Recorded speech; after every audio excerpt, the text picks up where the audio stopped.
Punjab F സിക്കെതിരെ Kerala ബ്ലാസ്റ്റേഴ്സിന് 1-1 സമനില സംഭവിച്ചിരിക്കുന്നു. പ്രീ സീസൺ ടൂർണമെന്റിൽ കോച്ചുമാർക്കും പ്ലേയേഴ്സിനും കുറച്ച് സ്വാതന്ത്ര്യം അനുവദിക്കേണ്ടതായിട്ടുണ്ട്. അതുകൊണ്ട് വല്ലാതെ കീറി മുറിക്കാൻ ഞാൻ ഉദ്ദേശിച്ചിട്ടുണ്ടായിരുന്നില്ല. മുൻ വീഡിയോസും സർഫസ് ലെവലിലേ ടച്ച് ചെയ്തു പോയുള്ളൂ. പക്ഷെ പിന്നീട് യൂട്യൂബിലായാലും സോഷ്യൽ മീഡിയയിലായാലും കണ്ടത് ഫാൻസുകാരുടെ വ്യത്യസ്തമായിട്ടുള്ള അഭിപ്രായങ്ങളാണ്. ചില ആൾക്കാർ പറയുന്നു ലൂണ പോരാ, ചില ആൾക്കാർ പറയുന്നു ലൂണ ഓക്കെയാണ്, ചില ആൾക്കാർ പറയുന്നു പെപ്ര പോരാ, ചില ആൾക്കാർ പറയുന്നു പെപ്ര ഓക്കെയാണ്, ചില ആൾക്കാർ പറയുന്നു ഡാനിഷ് പോരാ, ചില ആൾക്കാർ പറയുന്നു ഡാനിഷ് ഓക്കെയാണ്. ഞാൻ കണ്ട 10 ആൾക്കാർക്ക് 100 അഭിപ്രായമാണ്. പക്ഷെ ബ്ലാസ്റ്റേഴ്സിന്റെ ഈ കളി അംഗീകരിക്കാൻ പറ്റില്ല എന്ന കാര്യത്തിൽ എല്ലാവർക്കും ഒരേ അഭിപ്രായമാണ്. അപ്പോഴാണ് എനിക്ക് മനസ്സിലായ ഇവിടെ ഒരു ഡീപ്പ് അനാലിസിസിന്റെ ആവശ്യമുണ്ടെന്ന്. എന്താ ചെയ്യുക, കീറി മുറിക്കാനാണോ വിധി? കീറി മുറിച്ചേക്കാം. പക്ഷെ ഈ അനാലിസിസിന് ഒരു പ്രത്യേകത ഉണ്ട്. ഇവൻ ഞാൻ ചെയ്യുമ്പോഴും ഞാൻ ആദ്യം കണ്ടെത്തിയ കാര്യങ്ങളിൽ ഒരു ലെവൽ കൂടെ കണ്ടെത്തുമ്പോൾ എൻ്റെ അഭിപ്രായങ്ങളിൽ പല വ്യത്യാസങ്ങൾ വന്നിട്ടുണ്ടാകും. അതുപോലെ തന്നെയായിരിക്കും നിങ്ങളുടെ കാര്യവും. അഭിപ്രായങ്ങളിൽ വ്യത്യാസം വന്നേക്കാം. ഏതായാലും Punjab F C versus Kerala Blasters football match അനാലിസിസിന്റെ വീഡിയോയിലേക്ക് എല്ലാവർക്കും സ്വാഗതം. ഗോൾ കീപ്പർ സോം കുമാറിൽ നിന്ന് തന്നെ ആരംഭിക്കാം. കഴിഞ്ഞ 2 കളിയിൽ നിന്നും ആരാധകർക്ക് തൃപ്തി തരുന്ന പ്രകടനമായിരുന്നു സോം കുമാറിന്റെ ഭാഗത്ത് നിന്നും ഉണ്ടായത്. 7-ാം മിനിറ്റിൽ നിഹാൽ റൈറ്റിൽ നിന്നെടുത്ത ഒരു ഫ്രീ കിക്ക് കൃത്യം അത് ബോക്സിന്റെ നട്ടുവിൽ സെന്റർ സ്പോട്ടിലുള്ള ലൂക്ക മക്ജനിലേക്കാണ് എത്തിയത്. ഗോൾ കീപ്പർ വളരെ ധൈര്യത്തോടു കൂടി വന്ന് അത് പഞ്ച് ചെയ്ത് അകറ്റുന്നുണ്ട്. ആ ഒരു ഇടിയിൽ പഞ്ചാബ് സ്ട്രൈക്കർ ഇഞ്ചുവേർഡും ആവുന്നുണ്ട്. ബ്ലാസ്റ്റേഴ്സിന്റെ ഡിഫൻസീവ് ലൈനിന്റെ പുറകിലേക്ക് 62-ാം മിനിറ്റിലെത്തിയ ഒരു ലോങ് ബോൾ. എയ്ബന്റെ ഒരു ഡിഫൻസീവ് ഹെഡർ നേരെ പോയത് ബോക്സിലേക്ക് കയറിയെത്തിയ ലൂക്ക മക്ജനിലേക്ക്. അദ്ദേഹം അത് ചെസ്റ്റിൽ ട്രാപ്പ് ചെയ്ത് 6 യാർഡ് ബോക്സിന്റെ മുമ്പിൽ നിന്നാണ് ഷൂട്ട് ചെയ്യുന്നത്. സോം കുമാറിന്റെ റീഡിംഗ് വളരെ കറക്റ്റ് ആയിരുന്നു. ആംഗിൾ കട്ട് ചെയ്ത് ആ ഷോട്ട് തടയാൻ വേണ്ടി അദ്ദേഹത്തിന് സാധിച്ചു. തീർന്നില്ല, 1.5 മിനിറ്റിന് ശേഷം സെന്റർ ഹാഫിൽ വെച്ച് ലെഫ്റ്റ് വിംഗർ നിൻതോയ് പന്തെടുത്ത് ക്യാരി ചെയ്തു എന്നൊരു വാൾ പാസും കളിച്ച് ഡിഫൻസിനെ ബ്രേക്ക് ചെയ്ത് ഒരു പാസ് നൽകുന്നു. വീണ്ടും ബോക്സിൽ വെച്ചൊരു പഞ്ചാബ് എഫ് സി ഷോട്ട്, പക്ഷേ തടുത്തിടാൻ സോം കുമാറിന് സാധിക്കുന്നു. സച്ചിൻ സുരേഷിന്റെ അഭാവത്തിലും ഗോൾ കീപ്പിംഗ് ഡിപ്പാർട്ട്മെന്റിൽ ബ്ലാസ്റ്റേഴ്സിന് പോരായ്മകൾ കാണുന്നില്ല എന്നുള്ളത് ഒരു പോസിറ്റീവായിട്ടുള്ള കാര്യമാണ്. കഴിഞ്ഞില്ല, സോം കുമാറിന്റെ ലോങ് കിക്കുകൾ അണ്ടർ റേറ്റഡ് ആണ്. 68-ാമത്തെ മിനിറ്റിൽ ഡിഫൻസ് അങ്ങോട്ടും ഇങ്ങോട്ടും കളിച്ച് ഗോൾ കീപ്പറിലേക്ക് പാസ് ചെയ്യുന്നു. സോം കുമാർ ഒരു ലോങ് കിക്ക് എടുക്കുകയാണ്. അത് നേരെ പോയത് സെന്റർ ഹാഫും കടന്ന് ഡാനിഷ് ഫറൂഖിന്റെ തലയിലേക്കാണ്. എന്നാൽ ആ ഹെഡർ വിൻ ചെയ്യാൻ സാധിച്ചിട്ടില്ല. ഇങ്ങനെയുള്ള എല്ലാ കിക്കുകളും കൺസിഡർ ചെയ്തപ്പോൾ ഒരു 90% ആക്യുറസി പുലർത്താൻ വേണ്ടി അദ്ദേഹത്തിന് സാധിച്ചിട്ടുണ്ട്. 100% എന്ന് പറയാത്തതിന് കാരണം ഇവിടെ റിസീവിംഗ് സ്കില്ല്, ഷീൽഡിംഗ് സ്കില്ല് പ്രധാനമാണ്. റിസീവറുടെ കേപ്പബിലിറ്റിയോട് കണക്കിലെടുത്ത് മാത്രമേ നമുക്ക് ആ പാസിന്റെ ക്വാളിറ്റി വിലയിരുത്താൻ പറ്റുള്ളൂ. കളിയുടെ 6-ാമത്തെ മിനിറ്റ് ലെഫ്റ്റ് സെന്റർ ബാക്കിന്റെ കാലുകളിലാണ് പന്തുള്ളത്. പന്ത് ഗോൾ കീപ്പറിലേക്ക് നൽകുന്നു. പ്രസ് വരുന്നുണ്ട്. പ്രസ് ചെയ്യുന്ന കളിക്കാരൻ അടുത്തെത്തുന്നതിന് മുമ്പേ തന്നെ അദ്ദേഹം കിക്ക് ചെയ്യുന്നു. ആ കുറഞ്ഞ സമയത്തും ആ ഒരു കിക്ക് ഓൾമോസ്റ്റ് ലൂണയെ കണ്ടെത്തിയിരുന്നു. എന്നാൽ പുറകിൽ നിന്ന് വന്ന പഞ്ചാബ് സെന്റർ ബാക്ക് ഫിസിക്കലി ആ ഏരിയൽ ഡ്യുവൽ വിൻ ചെയ്യുകയാണ്. ഒന്നുകൂടെ നോക്കാം. 39-ാമത്തെ മിനിറ്റിലെ ഒരു ലോങ് കിക്ക്. പന്ത് പോയത് ഇഞ്ച് പെർഫെക്റ്റ് ആയിട്ട് ക്വാമി പെപ്രയിലേക്ക്. അദ്ദേഹത്തിന്റെ സ്ഥിരം ശൈലിയുണ്ട്, ജമ്പ് ചെയ്ത് തലയോടല്ലാതെ ചെസ്റ്റ് കൊണ്ട് എടുക്കുക എന്നുള്ളത്. അതിനുവേണ്ടി അദ്ദേഹം ശ്രമിക്കുന്നു. എന്നാൽ പുറകിൽ നിന്നുള്ള പ്രഷർ കാരണം പന്ത് തട്ടി എതിർ ടീമിന്റെ കാലുകളിലേക്ക് പോകുന്നു. ഗോൾ കീപ്പർ ഡിപ്പാർട്ട്മെന്റിൽ കുറച്ചുകൂടി ശുഭാപ്തി വിശ്വാസം നൽകുന്നതാണ് ഈ പറഞ്ഞവയൊക്കെ. ബ്ലാസ്റ്റേഴ്സിന്റെ ആദ്യ ഹാഫും 2-ാമത്തെ ഹാഫും തമ്മിൽ ഫോർമേഷനിൽ വ്യത്യാസം ഉണ്ടായിരുന്നു. എല്ലാവർക്കും ഇഷ്ടപ്പെട്ടിരിക്കുക 2-ാമത്തെ ഹാഫ് ആയിരിക്കും. കഴിഞ്ഞ കളിയിൽ നിന്ന് വ്യത്യസ്തമായി ലൂണ റൈറ്റ് വിങ്ങിലേക്ക് പോയപ്പോൾ കോച്ചിന്റെ 4-3-3 ഫോർമേഷനിൽ യൊഹീൻ ബാ റൈറ്റ് സെന്റർ മിഡ്ഫീൽഡർ പൊസിഷനിലേക്ക് വന്നു. ശരിക്കും എന്തായിരിക്കണം ഫോർമേഷൻ എന്നതിലും എങ്ങനെ ചില സമയങ്ങളിൽ ഇതിനെ അഡ്ജസ്റ്റ് ചെയ്യണമെന്നതിലും ആശയക്കുഴപ്പങ്ങൾ കാണാനുണ്ടായിരുന്നു. ഒരു പരിധിവരെ ഈ തന്ത്രം ഫ്ലോപ്പ് ആയി എന്ന് വേണമെങ്കിൽ പറയാം. 3-ാമത്തെ മിനിറ്റിൽ പഞ്ചാബ് എഫ് സി അവരുടെ ലെഫ്റ്റ് വിങ്ങിലേക്ക് കളിക്കുകയാണ്. ചിത്രത്തിൽ നോക്കിയാൽ ബ്ലാസ്റ്റേഴ്സിന്റെ 4-3-3 ഫോർമേഷൻ നിങ്ങൾക്ക് വ്യക്തമായി കാണാം. ലൂണ റൈറ്റ് വിങ്ങിലും യൊഹേൻ ബാ റൈറ്റ് സെന്റർ മിഡ്ഫീൽഡറായും ലെഫ്റ്റ് സെന്റർ മിഡ്ഫീൽഡറായി ഡാനിഷ് ഫറൂഖും. സിംഗിൾ പിവറ്റ് റോളിലാണ് ഫ്രെഡിയെ കളിപ്പിച്ചത്. എന്നാൽ ഈ സാധനം റൈറ്റ് വിങ്ങിൽ വലിയ പ്രശ്നങ്ങൾ സൃഷ്ടിച്ചു. കാരണം ലൂണയുടെ റോമിംഗ് ആണ്. കളിക്കളത്തിൽ ഫ്രീ റോളിൽ കളിക്കുന്ന പാസിങ്ങിനായാലും പ്രസ്സിങ്ങിനായാലും പൊസിഷൻ വിട്ട് ഓടുന്ന ലൂണയെ നമ്മൾ കാണാറുണ്ട്. എന്നാൽ ലൂണ 4-3-3 റൈറ്റ് വിങ്ങിൽ ഇറങ്ങുമ്പോൾ എങ്ങനെ ഈ ഫ്രീ റോമിംഗ് മാനേജ് ചെയ്യുന്നുള്ള ചോദ്യം ചിത്രത്തിൽ ഉണ്ടായിരുന്നില്ല. 18-ാമത്തെ മിനിറ്റിൽ നോക്കിയാൽ നമുക്ക് ഫ്രണ്ട് 3-നെ കാണാം. തൊട്ടു പുറകിലായിട്ട് 2 മിഡ്ഫീൽഡേഴ്സിനെ കാണാം. പഞ്ചാബ് ഗോൾ കീപ്പറിലേക്ക് കളിക്കുന്ന സമയം ലൂണ ഓടിച്ചെന്ന് പ്രസ് ചെയ്യുകയാണ്. പ്രസ്സിങ്ങിന്റെ ക്വാളിറ്റിയോ വർക്ക് റേറ്റിനോ 1% പോലും ഇതിൽ ചോദ്യം ചെയ്യാനില്ല. സ്ട്രൈക്കർ പെപ്രയാണ് ഈ കാര്യം ചെയ്യുന്നതെങ്കിൽ നല്ലതാണ്. പക്ഷേ റൈറ്റ് വിംഗർ ആയിട്ടുള്ള ലൂണ ഇത് ചെയ്യുമ്പോൾ അദ്ദേഹം തിരിച്ച് ഓടിയെത്തേണ്ട ഡിസ്റ്റൻസ് വളരെ കൂടുകയാണ്. ഇത് വർക്കിലോട് കൂട്ടുകയും ടയേർഡ് ആവുകയും ഗെയിം പ്ലേ കുറയ്ക്കുകയും ചെയ്യും, ഇല്ലേ? അതേസമയം ഈ സ്ട്രക്ചർ പൂർണ്ണമായും 4-3-3 ആണെന്ന് പറയാനും സാധിക്കില്ല. 17-ാമത്തെ മിനിറ്റ് ഓപ്പണന്റ് ഗോൾ കിക്ക്. പ്രസ്സിംഗിന്റെ സ്റ്റാർട്ടിംഗ് ലൈൻ ലൈനായിട്ട് നിങ്ങൾക്ക് പെപ്രയും ലൂണയും കാണാം. ഓപ്പണന്റ് ഗോൾ കീപ്പറുടെ സമയം ബ്ലാസ്റ്റേഴ്സിന്റെ 4-4-2 ആണ്. 15ാമത്തെ മിനിറ്റ് ഓപ്പണന്റ് ഗോൾ കീപ്പറിന്റെ കാലുകളിലാണ് പന്തുള്ളത്.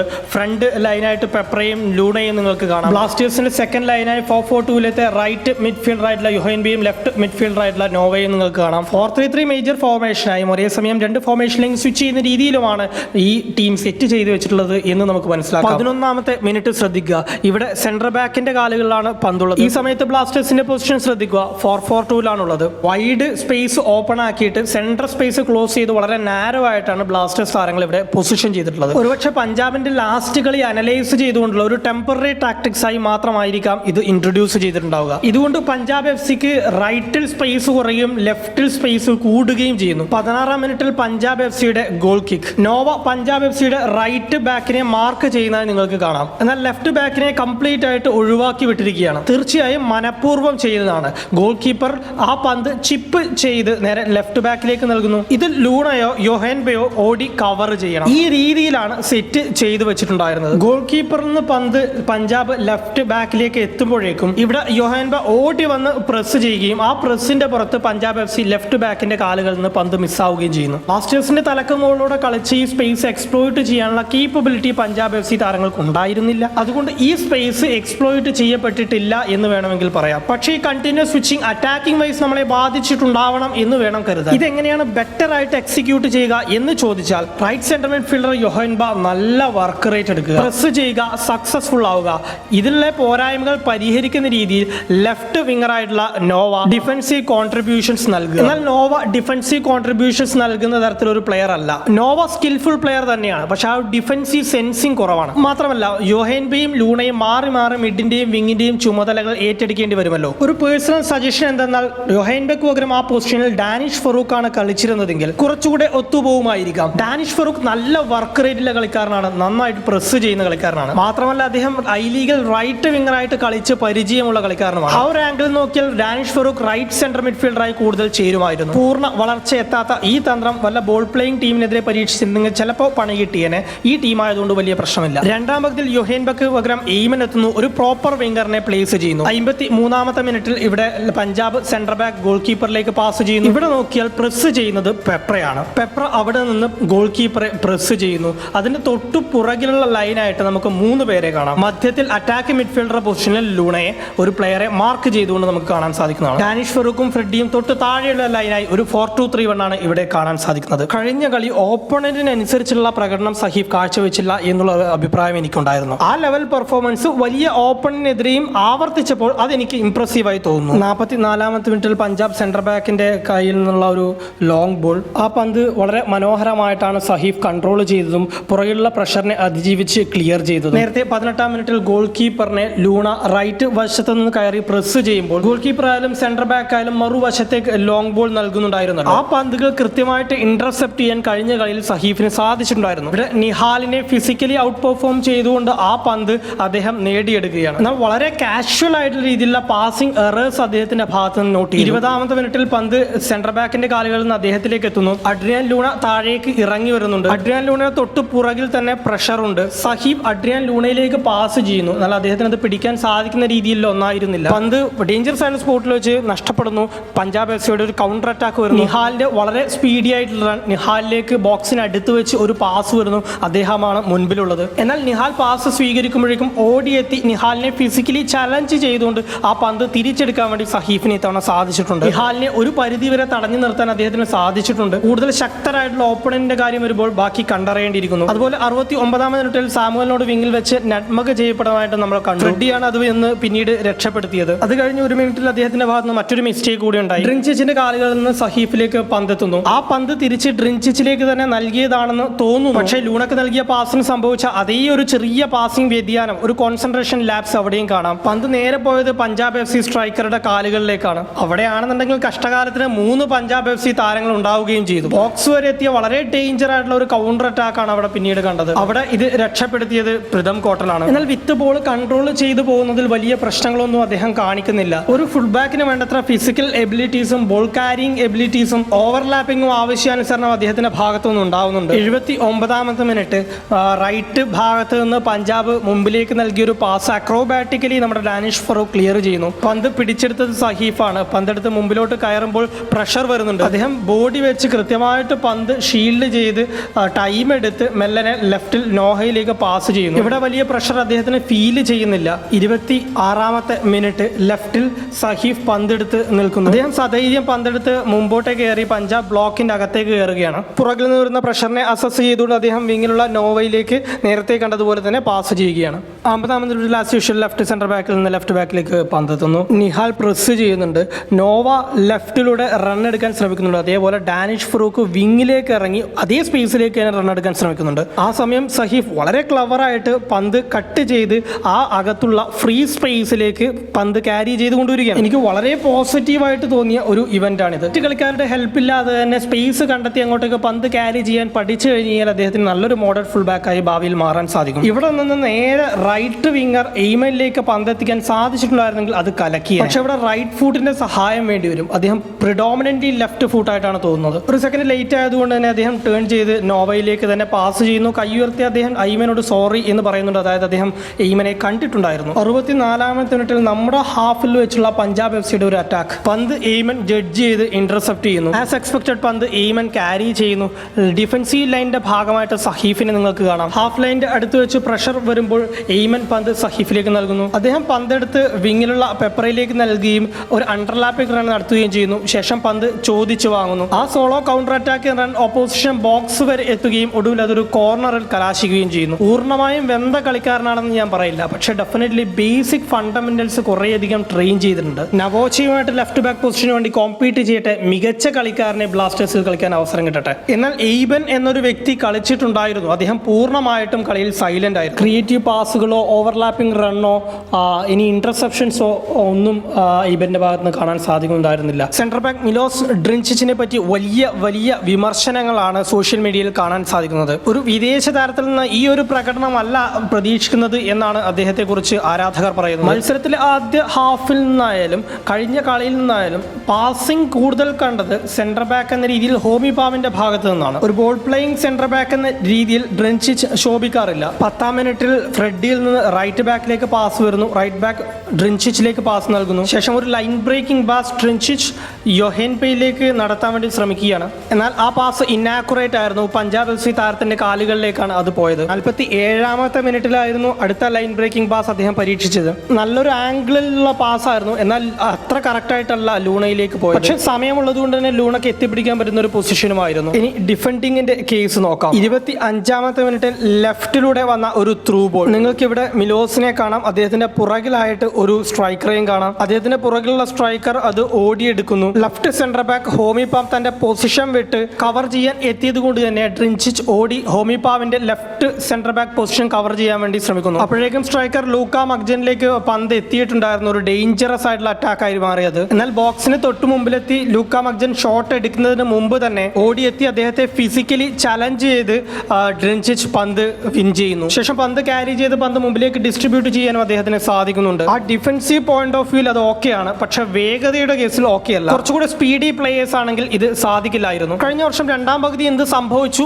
എന്ന് എനിക്കറിയില്ല, പക്ഷെ ആദ്യ പകുതിയിൽ അദ്ദേഹം സ്ലോ ആണെന്നുള്ള കാര്യം നമുക്ക് വ്യക്തമായിരുന്നു. പക്ഷെ ഇറങ്ങിയ കുറച്ച് മത്സരങ്ങൾ അത് ബാലൻസ് ചെയ്യാൻ അദ്ദേഹത്തിന് സാധിച്ചിട്ടുണ്ടായിരുന്നു. അദ്ദേഹം വളരെ ടയേർഡും വളരെ വീക്കുമായിട്ട് കണ്ട ഒരു സിറ്റുവേഷൻ കൂടി ഉണ്ടായിരുന്നു. 72ാമത്തെ മിനിറ്റിൽ മുമ്പിൽ നിന്ന് പന്ത് മിസ്സായ ബ്ലാസ്റ്റേഴ്സിനെതിരെ പഞ്ചാബ് എഫ് സിയുടെ ഒരു കൗണ്ടർ അറ്റാക്ക്. ലെഫ്റ്റ് ബാക്ക് അറ്റാക്കിന് പോയതുകൊണ്ട് തന്നെ ലെഫ്റ്റ് ബാക്കിന്റെ സപ്പോർട്ട് അവിടെ ഉണ്ടായിരുന്നില്ല.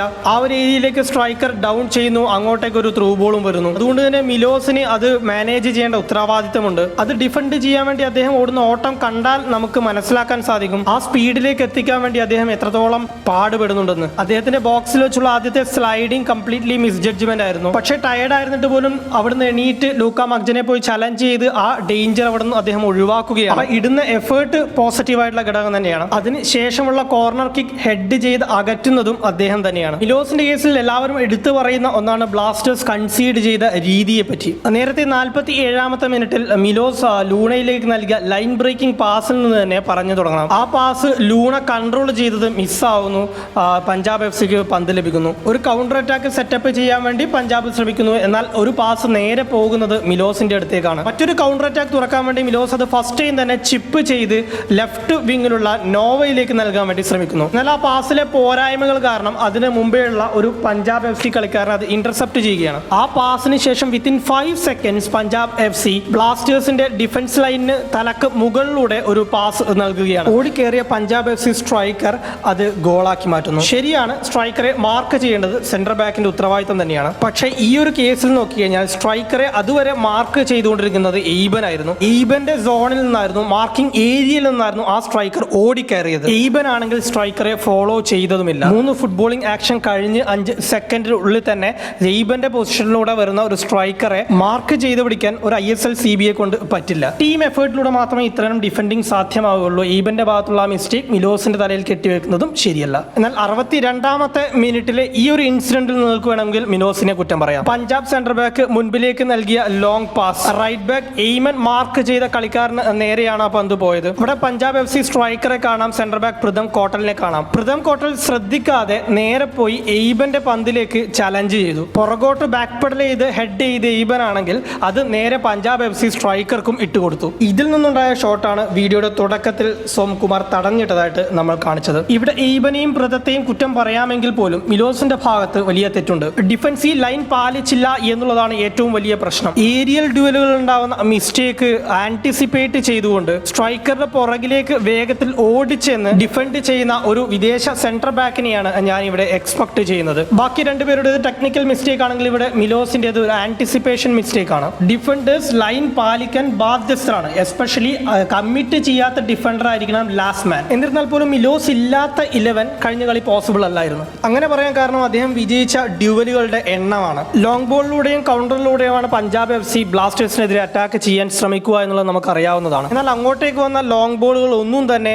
സ്ട്രൈക്കറുടെ തലയിൽ എത്തിയിട്ടില്ല. മിലോസിന്റെ കയ്യിലായിരുന്നു പൂർണ്ണമായും ഫിസിക്കലി ഏരിയലി ആധിപത്യം. 58ാമത്തെ മിനിറ്റിൽ വന്ന ഒരു ലോങ് ബോൾ ഡിഫൻസ് ലൈനിന് തൊട്ടുമുട്ടി 4 vs 4 ആണ്. അവിടെ വിട്ടാ പോയി. പക്ഷെ അറ്റാക്കറെ പിടിച്ച് നിർത്തിക്കൊണ്ട് മിലോസ് ഹെഡ് ചെയ്യുന്നു. ഹെഡ് ചെയ്ത ഉടൻ തന്നെ ബാലൻസ് കൈവരിച്ച് സൈഡ് ലൈനിലേക്ക് പോകുന്ന പന്ത് ഓടിച്ചെന്ന് വീണ് കിടന്ന് പാസ് ചെയ്യുകയാണ് മുമ്പിലുള്ള നോവയിലേക്ക് കൃത്യം. ബ്ലാസ്റ്റേഴ്സിന്റെ മറ്റൊരു കൗണ്ടർ അറ്റാക്ക് തയ്യാർ. 81ാമത്തെ മിനിറ്റിൽ പഞ്ചാബിന്റെ ഒരു കൗണ്ടർ അറ്റാക്ക് സ്ട്രൈക്കറിലേക്ക് പോകേണ്ടിയിരുന്ന ഒരു ത്രൂ ബോളിനെ കൃത്യമായിട്ട് ജഡ്ജ് ചെയ്ത് അദ്ദേഹം ഇന്റർസെപ്റ്റ് ചെയ്യുന്നു. ശേഷം അത് നേരെ പെപ്രയിലേക്ക് ഒരു പാസ് നൽകി മറ്റൊരു അറ്റാക്കിനെ തുടക്കം കുറിക്കുന്നു. 79ാമത്തെ മിനിറ്റ് വീണ്ടും ഒരു ലോങ് കിക്ക് സ്ട്രൈക്കറിലേക്ക് വരുന്നു. മിലോസ് അത് ഹെഡ് ചെയ്ത് അകറ്റുന്നു. ഇങ്ങനെ കാണിക്കാനാണെങ്കിൽ ഇഷ്ടം പോലെയുണ്ട്.